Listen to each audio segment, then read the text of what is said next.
brought to you by Silver Pumps.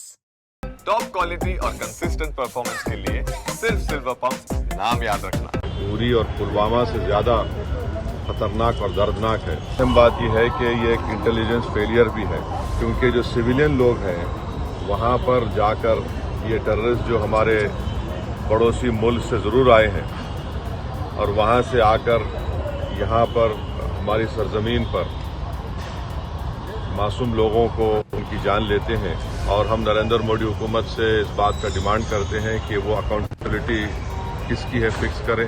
तो बरस रहे हैं AIMIM चीफ असदुद्दीन ओवैसी बेचैन हैं कश्मीर में पहलगाम में हुए आतंकी हमले पर।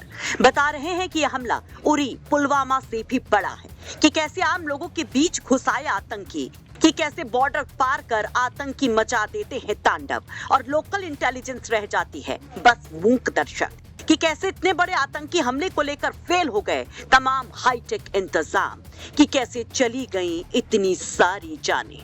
ओवैसी बोले तो एक और इमोशनल होते हैं तो दूसरी ओर कर देते हैं मोदी सरकार से सीधे बड़ी मांग। क्या बोले ओवैसी, क्या मांग रहे हैं ओवैसी, जानिएगा। लेकिन पहले जान लीजिए कि कश्मीर के पहलगाम में आतंकी हमले से पूरा देश ही नहीं बल्कि पूरी दुनिया थर्रा गई है। पहलगाम से 6 किलोमीटर दूर स्थित पर्यटन स्थल वेस्टर्न घाटी में मंगलवार को यह आतंकी अटैक हुआ। दोपहर में पर्यटक यहाँ पर घूम रहे थे, तस्वीरों में अपने इस खुशनुमा पल को कैद कर रहे थे। इस बीच दोपहर 2:45 पर करीब 6 आतंकी पहुंचे और अलग अलग जगहों पर अटैक शुरू कर दिया। आतंकियों ने वहां मौजूद 45 पर्यटकों के समूह पर गोलियां बरसाई। कहा जा रहा है कि आतंकियों ने पहले लोगों से उनकी धर्म को पूछा, किसी से कलमा पढ़वाया तो किसी के कपड़े उतरवा कर तस्दीक की। इतनी भयावह घटना के बाद जम्मू कश्मीर से लेकर दिल्ली तक हाई अलर्ट है। यूपी में भी योगी की पुलिस पूरी तरीके से मुस्तैद है, तो वहीं पूरा विपक्षी खेमा एक सुर में पहलगाम आतंकी हमले पर एक साथ खड़ा है। ऐसे में ओवैसी का ये बयान भी बड़ा है। आप लोग जानते हैं कि कल पहलगाम में और मीडोज में दहशतगर्दों ने, टेररिस्ट ने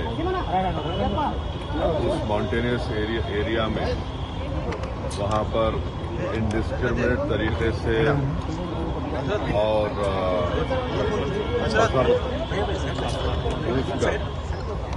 उन्होंने मासूम लोगों को वहाँ पर उनका कत्ल किया है।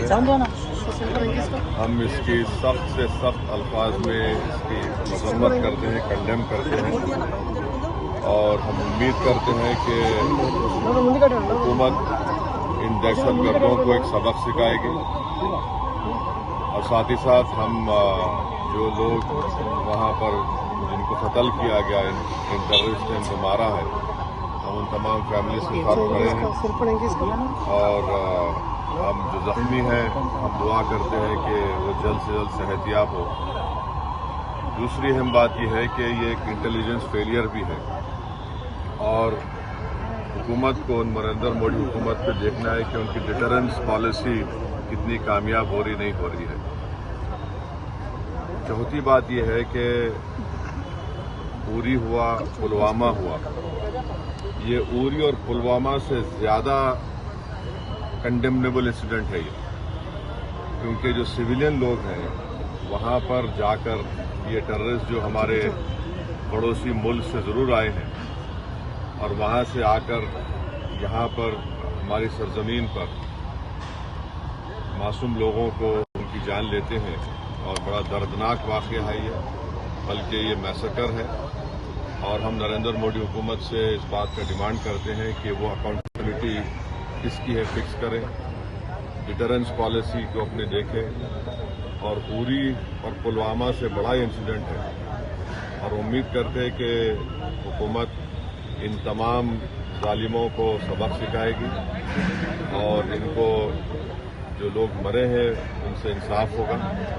और MIM पार्टी उन तमाम खानदान और परिवार के साथ खड़ी हुई है जिनकी जानें गई हैं और जो जख्मी है हम ये मुतालबा करते हैं, डिमांड करते हैं कि जल्द से जल्द उनको जो भी वहाँ पर टीबी इमदाद या मेडिकल फैसिलिटी ज़रूरत है उनको पहुँचाई जाए। और ये कंडेमनेबल इंसिडेंट है, इसमें कश्मीर में टूरिज्म इंडस्ट्री को बहुत बड़ा इससे नुकसान पहुँचाने की कोशिश की जा रही है और ये जो आए हैं पड़ोसी मुल्क से, इनका एक ही मकसद है कि टेरर फैलाया जाए, मासूम लोगों की जान ली जाए और इनका एक तरीके से वहाँ से आना यहाँ पर हमारी सरजमीन पर और आकर इस इलाके को चूज करना, क्योंकि आप टेरेन आप देखेंगे पहलगाम में वो मेडोज जो है वहाँ पर घोड़े के ऊपर जाना पड़ता है, तो रोड भी नहीं है। एक बड़ा ही दर्दनाक और तकलीफदेह बात है और गवर्नमेंट ऑफ इंडिया और नरेंद्र मोदी सरकार से हम यही कहते हैं कि ये उरी और पुलवामा से ज़्यादा खतरनाक और दर्दनाक है और जितना जल्दी हो सके गवर्नमेंट उन परिवारों को इंसाफ करे और हम तमाम कंडेम करते हैं और उम्मीद करते हैं कि हुकूमत इस पर एक स्ट्रिक्ट एक्शन लेगी। पहलगाम में ये आतंकी हमला जहां पर हुआ वो अमरनाथ यात्रा रूट पर है। इस आतंकी हमले में अब तक 28 टूरिस्ट की मौत हो गई है, जबकि 17 से ज्यादा जख्मी बताए जा रहे हैं। मरने वालों में कानपुर के शुभम द्विवेदी भी हैं, जो अपने पिता, मां, पत्नी और बहन जीजा सालियों समेत कश्मीर की खूबसूरत वादियों में घूमने गए थे और वहां पर आतंकियों की गोलियों का निशाना बन गए। ऐसे में सीएम योगी ने शुभम द्विवेदी के पिता से फोन पर बात की। माना जा रहा कि शुभम द्विवेदी का शव कल सुबह तक कानपुर पहुंच जाएगा। ब्यूरो रिपोर्ट, यूपी तक।